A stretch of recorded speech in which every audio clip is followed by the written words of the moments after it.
Luego se traslada a Madura para continuar sus estudios, va a Cartago a estudiar retórica, cae en una profunda crisis moral.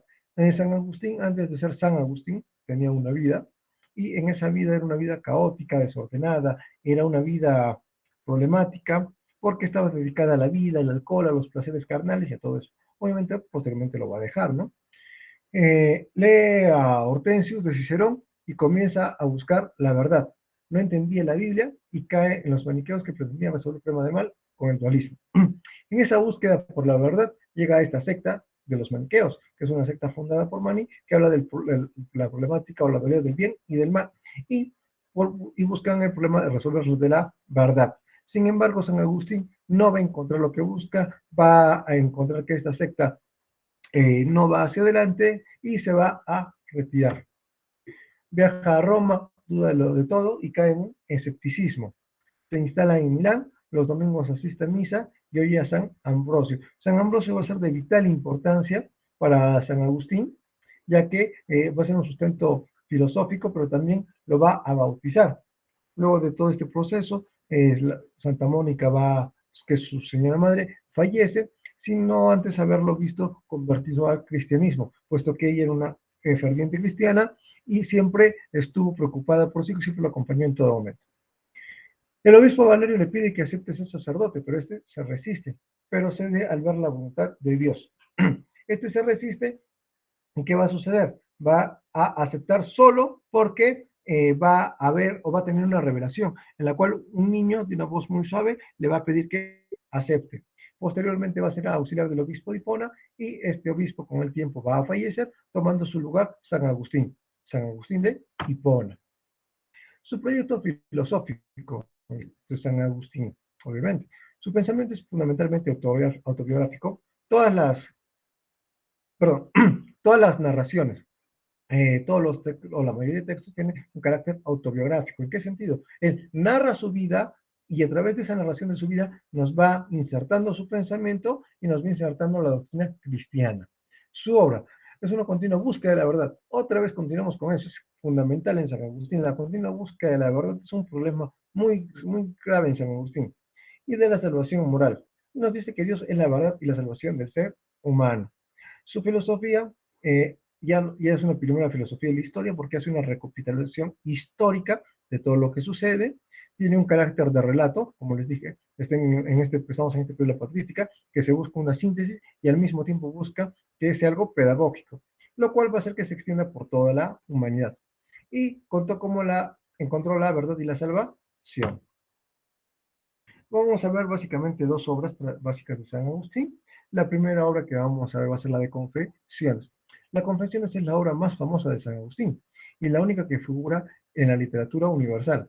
Sus 13 libros son la fuente principal del conocimiento de su vida y de su evolución interior hasta su bautismo y muerte de su madre, Santa Mónica, en el año 387. Eso por un lado. Por otro lado, vamos a ver lo que es la obra de San Agustín, la ciudad de Dios, que es muy interesante. ¿En qué sentido? En que esta obra de San Agustín va a tomar todos los elementos platónicos para su desarrollo. ¿En qué sentido? Cuando vimos Platón, ¿qué habíamos visto? Habíamos visto que Platón nos habla de dos mundos, ¿verdad?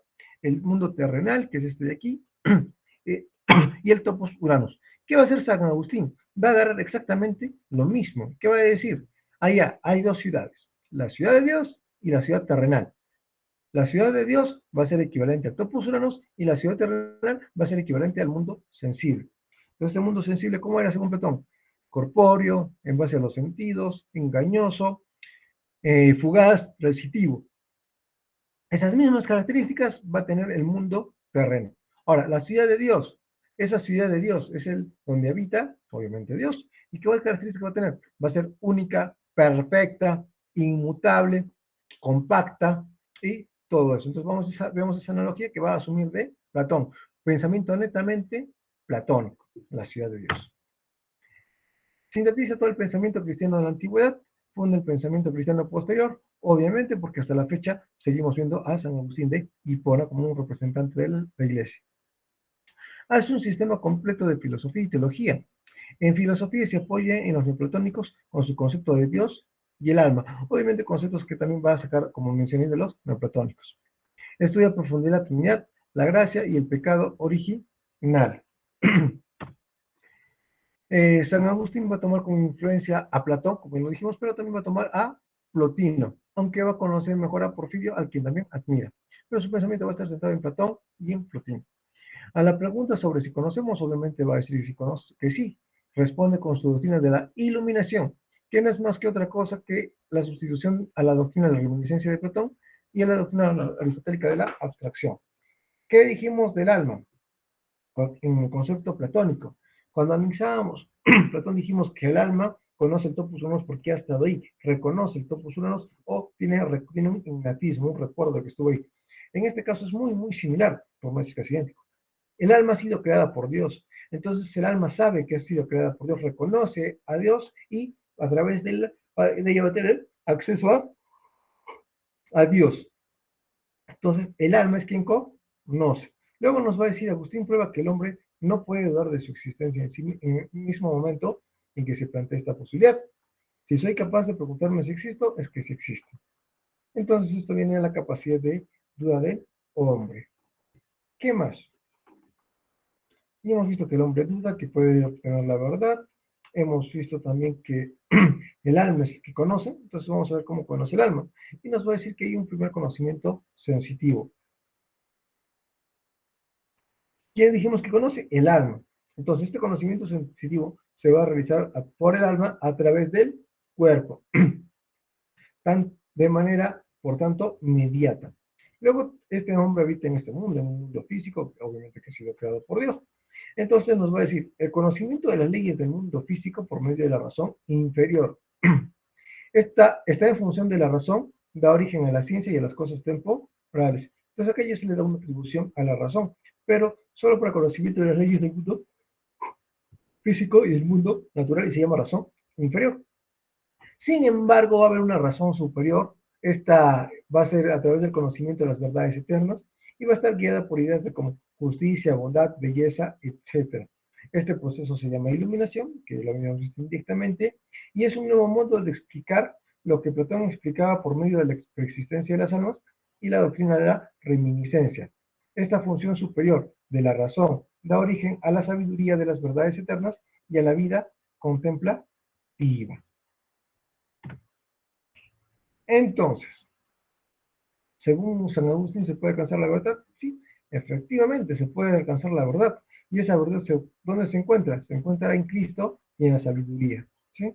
Y obviamente esa sabiduría la contemplamos por el alma. La primera certeza es la propia existencia. Como habíamos dicho, hay grados de conocimiento, se puede conocer la verdad. El primer grado más bajo de conocimiento es a través de los sentidos. Luego viene una actividad inferior, que es la ciencia, y es el conocimiento de que hay del universal y la necesaria universalidad temporal, y se logra a través de la razón. Pero sin embargo hay una actividad superior, que es la sabiduría y el conocimiento de las verdades universales, las ideas, y esta la tiene el alma a través de ¿qué? De la iluminación divina. Este es un conocimiento verdadero y absoluto. Luego, el problema, perdón, dice, nosotros conocemos las cosas naturales por visión y las cosas sobrenaturales en Cristo, que Él mismo nos las da a conocer.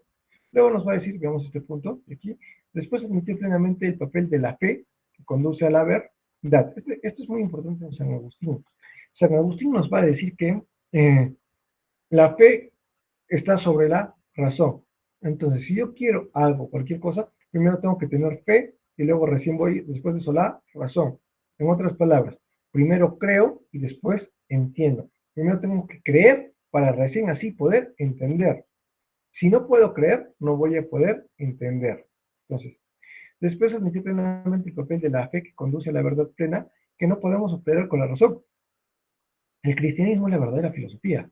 Razón y religión deben ir siempre unidas. Ya, esta concepción de razón y religión deben ir unidas, pero bajo un contexto.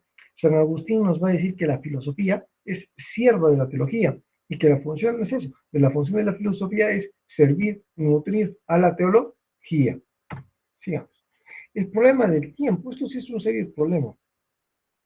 Vayamos desde Dios. Dios es un ser único, perfecto, perdón, omnipotente, omnipresente. Entonces, el tiempo en Dios es diferente. Dios, por así decirlo, vive en un constante presente. Sin embargo, el ser humano no vive en un constante presente. Entonces, ¿qué tenemos en el ser humano? Tenemos que, como dijimos, el alma es que conoce, entonces el alma se encarga de percibir el cuerpo, perdón, el tiempo. Entonces, ¿esta alma qué va a hacer? No va a vivir un pasado, presente y futuro. Dice, el pasado y el futuro existen porque el presente no puede ser un siempre presente. Simplemente. ¿Por qué existe el pasado? ¿Por qué existe el futuro? Porque el pasado, perdón, porque el presente, no, porque, perdón, el pasado y el futuro existen porque el presente no puede ser un presente siempre. Es un presente que pasa, ¿sí? Entonces, el presente se distingue de la eternidad en eso, en qué pasa. En cambio, la eternidad es un presente que nunca pasa. Solo en nuestra mente se encuentran presente, pasado y futuro, no existen en otro sitio. Si hablamos del pasado, estamos hablando del presente, del pasado, y eso hace referencia a la memoria. Si hablamos del presente, de la hora, del presente, estamos hablando de la intuición. Y si hablamos del presente, si hablamos del presente del futuro, estamos hablando de lo que nos espera. El alma es donde se mide el tiempo. El universo es finito y sucesivo, y acá hay que entender. Si bien es cierto, el universo es finito y sucesivo porque es una creación de Dios. El universo es finito y sucesivo. Sin embargo, la ciudad de Dios o Dios en sí mismo es infinito. No tiene ni principio ni fin, ya que si tuviera principio y fin no sería perfecto. El problema del mal es un serio problema en San Agustín.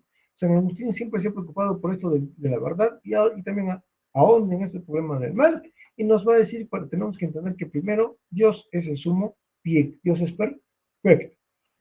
Ahora, partiendo de esa premisa, vamos a ver lo que es el mal metafísico. El mal metafísico se refiere a que las criaturas son más imperfectas que Dios, que es el sumo bien. ¿A qué se refiere esto? Dios, como les dije, es el sumo bien, es perfecto y crea al ser humano. Sin embargo, esto es una creación de Dios. No, este no va a tener todas sus capacidades, por lo tanto, el ser humano no va a ser de sumo bien. Entonces, en resumen, el ser humano no es el sumo bien. Como no es el sumo bien, está sujeto a varias cosas, y entre ellas el mal metafísico, el mal es, ¿no? Mal físico o natural. Es la ausencia de bien. Ya este es el concepto por excelencia que usa San Agustín. ¿Qué es el mal? Simplemente la ausencia del bien, así a secas, nada más. ¿Qué es el mal? Ausencia del bien, nada más. El dolor o la muerte son igual solo si se considera la criatura que lo sufre, ¿no? El mal moral es fruto de la libertad del hombre. El hombre es libre, tiene decisiones y en base a eso cae en un mal moral. El mal no es causa de Dios, como dijimos, el mal es ausencia de bien. El mal solo es posible en el hombre. Dios. Dios es la verdad y el fin de la vida del hombre. Entonces, Dios es una verdad absoluta. Y porque Dios es bueno, tiene que haber una verdad existente, una verdad real, una verdad absoluta. Y esa verdad absoluta, esa verdad innegable va a ser la existencia de Dios. Entonces, la existencia de la verdad no es más que una forma de la existencia de Dios. Dice, el pensamiento no es razón suficiente de la verdad. O sea, con el pensamiento no voy a acceder a la verdad eterna e inmutable presente del pensamiento. El alma sí va a acceder, el alma conoce la verdad. ¿Y cuál es esa verdad? La existencia de Dios, la existencia de la verdad. Existencia de un mundo contingente y ordenado.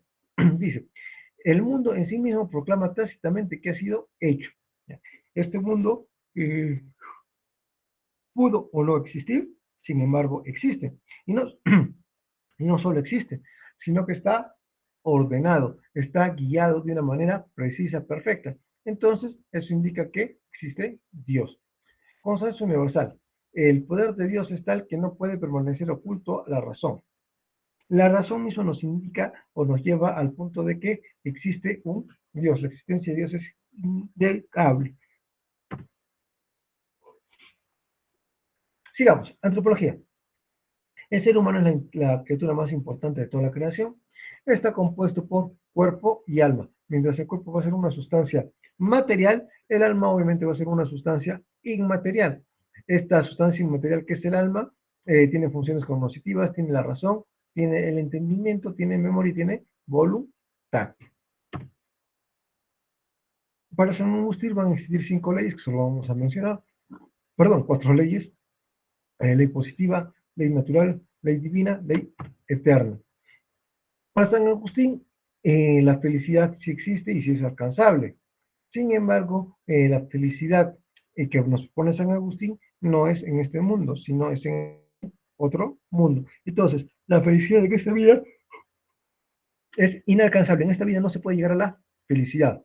Lo único que nos queda es hacer nuestro mayor esfuerzo para vivir una vida virtuosa, ¿sí?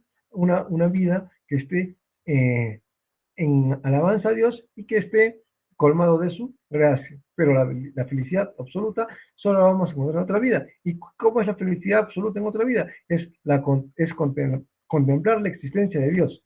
Cuando el alma contemple cuando el alma contemple la existencia de Dios, va a conocer lo que es la verdadera felicidad. Ahora vamos a ver algo de Santo Tomás de Aquino. Santo Tomás de Aquino va a ser muy interesante. ¿En qué sentido? Santo Tomás de Aquino, a diferencia de Platón, ya no va a usar a Aristóteles, perdón, ya no va a usar a Platón para fuente de su sustento, sino que su principal fuente, obviamente va a tomar ideas base, como en el caso de Platón, que va a ser Santo Tomás de Aquino del alma y del cuerpo, pero su principal fuente ya no va a ser Platón, sino su principal fuente va a ser Aristóteles. Entonces, dice, hasta finales de 1224 nace en la fortaleza de Rocaseca. A los 5 años ingresa al monasterio de Montecassino, que es un benedictino, donde aprende el trivio, que consta de gramática, música, poesía. ¿Qué es el trivio? Son esas 3 materias: gramática, música y poesía. Continúa sus estudios en la ciudad de Nápoles y además de sus materias estudia otras con tendencia claramente aristotélica, donde va a tener su mayor influencia. En 1243 ingresa al orden mendicante de los predicadores dominicos, clandestinamente y pese a su posición familiar. 2 años más tarde huye de Rocaseca a Nápoles, donde permanece definitivamente como fraile dominico.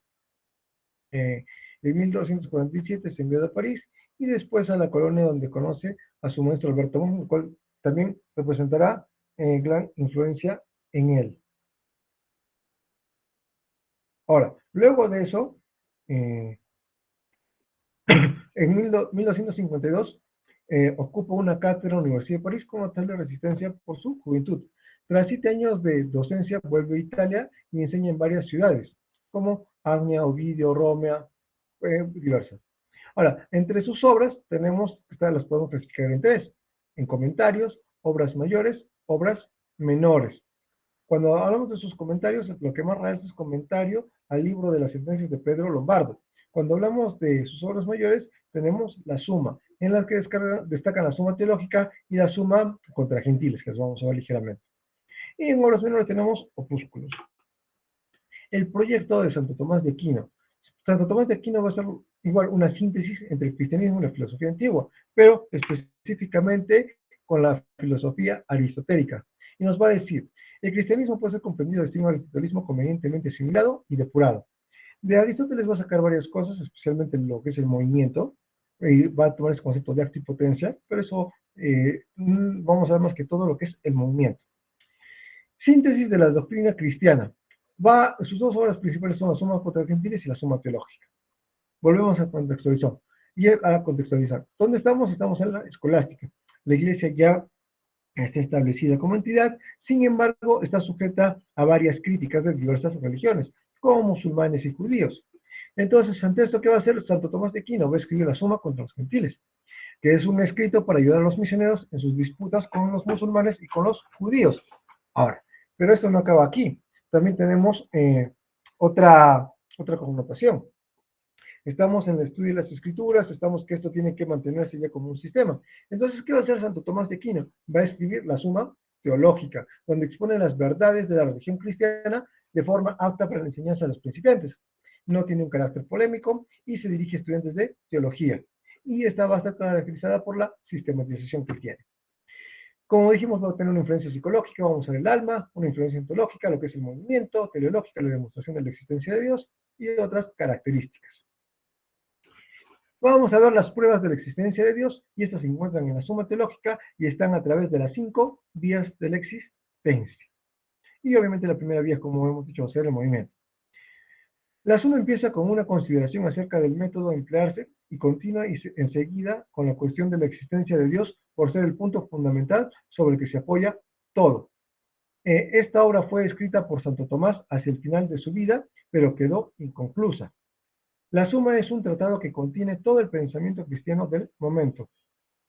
Implica un gran nivel de especulación teológica apoyada en un sistema filosófico que articula de modo novedoso los conceptos de los grandes filósofos, en especial de Aristóteles, y también usa a Platón. Este es un esquema cómo está articulada la Suma teológica en relación a las 5 vías, y parte de la existencia de Dios. Si nos dice que sí existe, nos va a cuestionar si es evidente o si no es evidente. Si no es evidente, nos va a decir si es demostrable o no es demostrable. Y si es demostrable, nos va a llevar a las 5 vías. La primera vía es la del movimiento, la de la causa eficiente, la tercera es la contingencia, la cuarta grado es perfección y orden del cosmos. Esto del movimiento va a tener que sacarlo va a tener una base, y tanto el movimiento como la causa va a tener una base aristotélica. Por el movimiento, vemos que hay cosas que se mueven. Todo lo que se mueve es movido por otro. El móvil es movido por otro motor, por el motor. Hay motores que son también movidos, pero no se puede ir al infinito porque si no, no habría movimiento. En efecto, si hay un primer motor, si no hay un primer motor, tampoco hay segundos motores. Pero es cierto que hay movimiento como se habría observado al principio. Entonces, de una manera más simple, el movimiento existe en este mundo.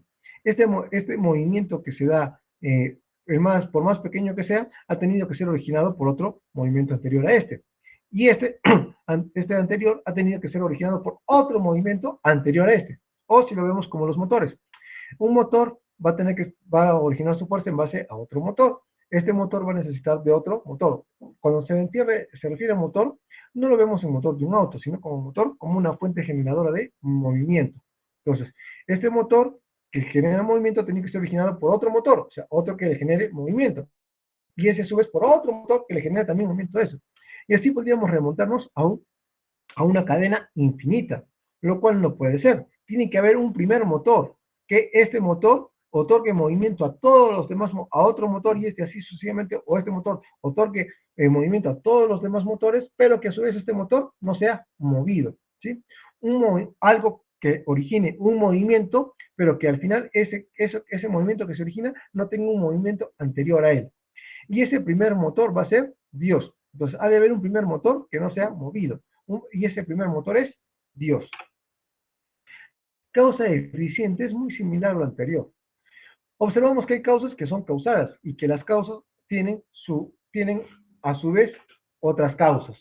Entonces, una causa no puede ser causa de sí misma, sino que necesariamente ha de ser causada por otra, aun cuando ella misma sea causa.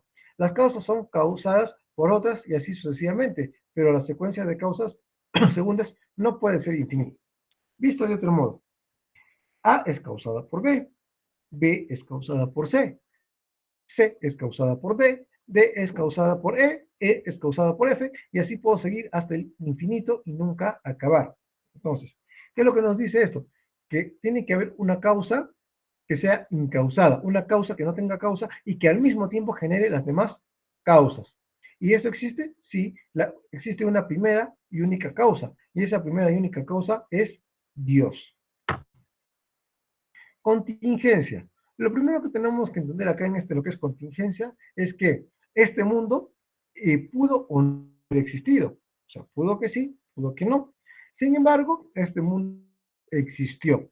Ahora, ya estamos en que este mundo existió. Y si es que este mundo existió, o existe mejor dicho, obviamente tiene que tener un origen. Ha sido originado por algo, en base a algo.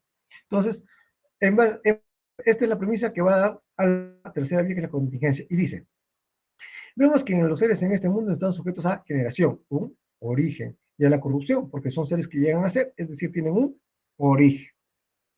Si algo tiene un origen, en algún momento no existió, obviamente. Si todo tiene un origen, en algún momento no hubo nada. Pero vemos que hay cosas por lo que es que tiene que tener un origen en otra cosa. Si algo originó, si tuvo un origen, ese origen tuvo que tener un origen en otra cosa.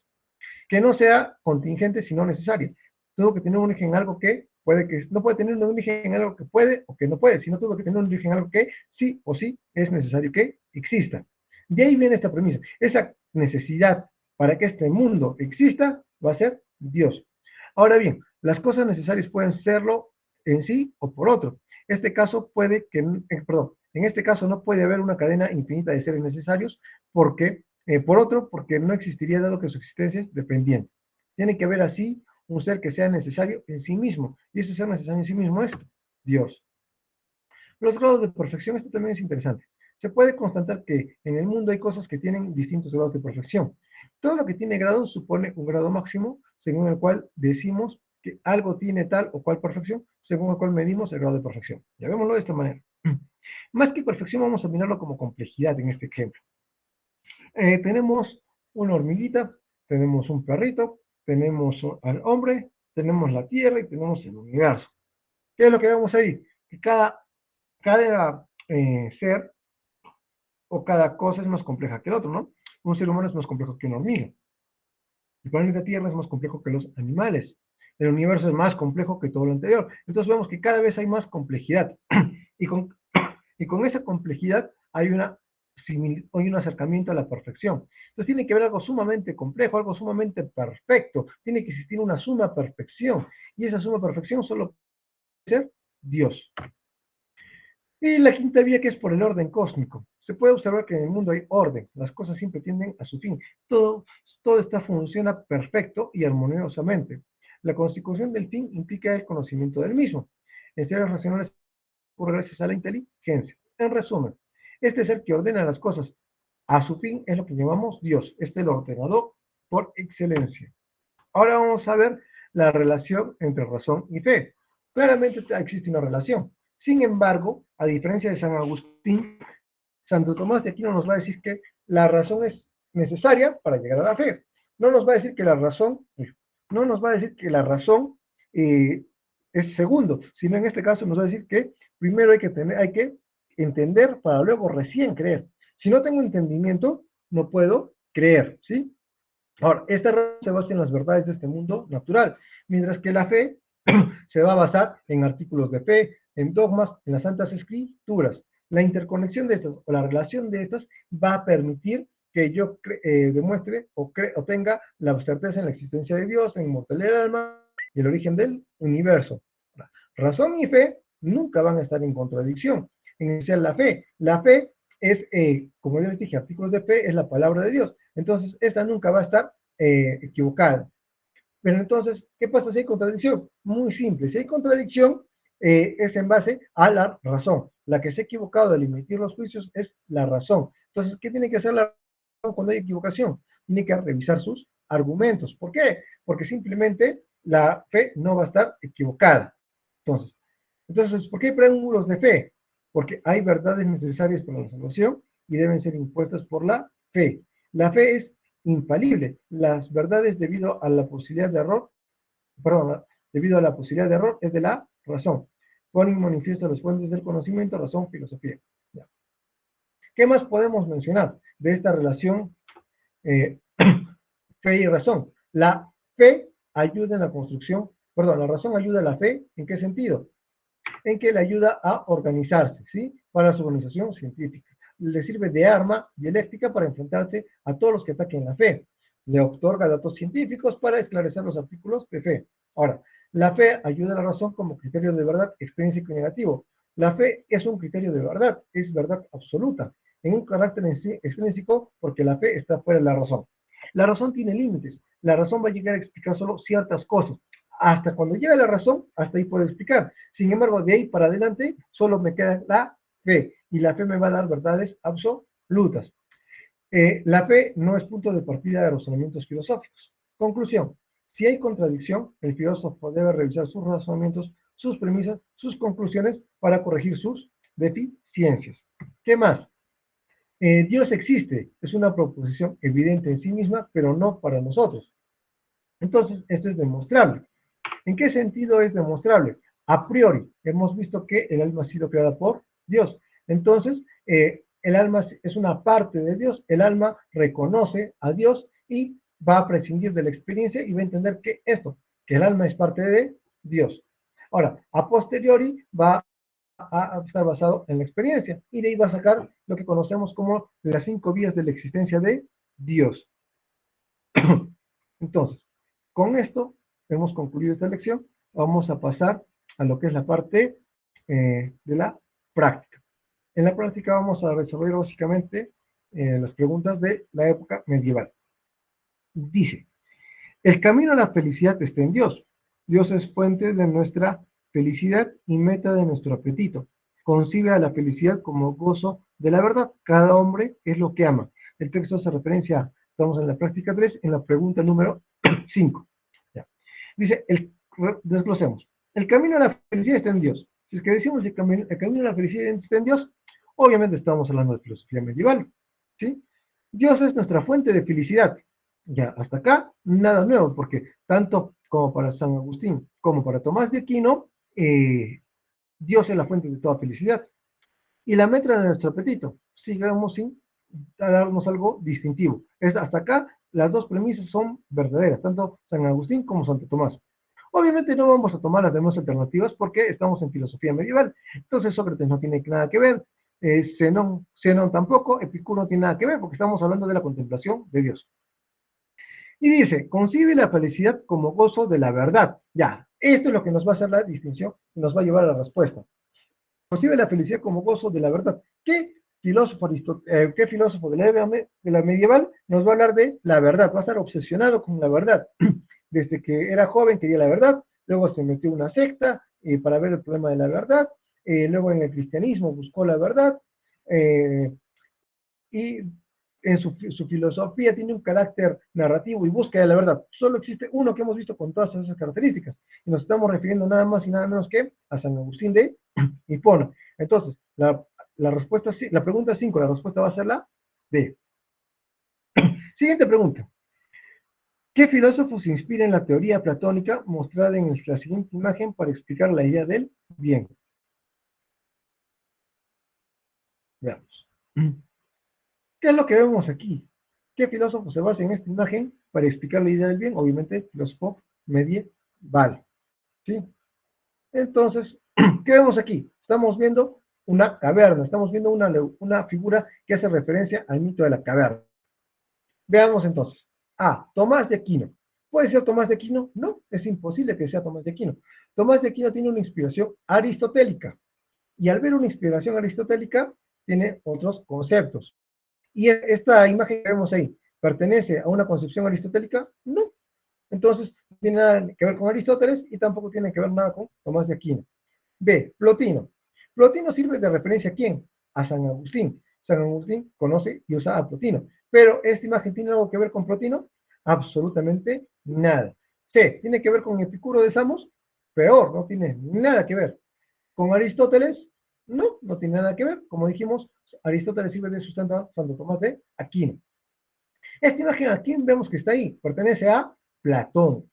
Platón nos habla del mito de la caverna. Y Platón sirve de sustento a San Agustín de Hipona. Entonces, ¿cuál es la respuesta? La E, San Agustín de Hipona.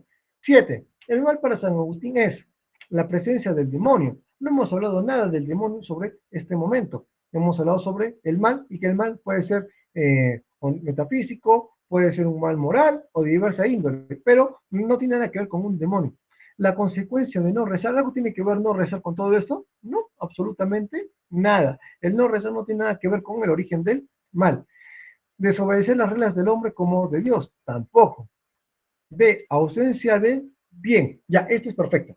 ¿Qué les dije así a secas? ¿Qué es el mal según San Agustín? Ausencia del bien. Punto. Las demás son explicaciones de cómo se origina, que el mal metafísico, que por la libertad, todo eso. Pero para San Agustín el concepto es clave. ¿Qué es el mal? Ausencia del bien. Punto. Entonces la respuesta va a ser la 7, la D, ausencia del bien. Lamentablemente el tiempo nos ha ganado. Señor monitor, señores alumnos, con esto concluye la lección número 3, Historia de la Filosofía Medieval. Muchas gracias por su tiempo y su paciencia.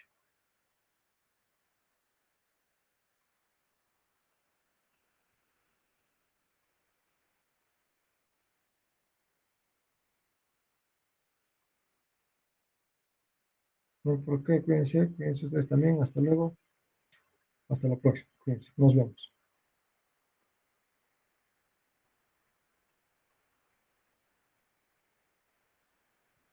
Adiós, adiós. Cuídense. Feliz domingo.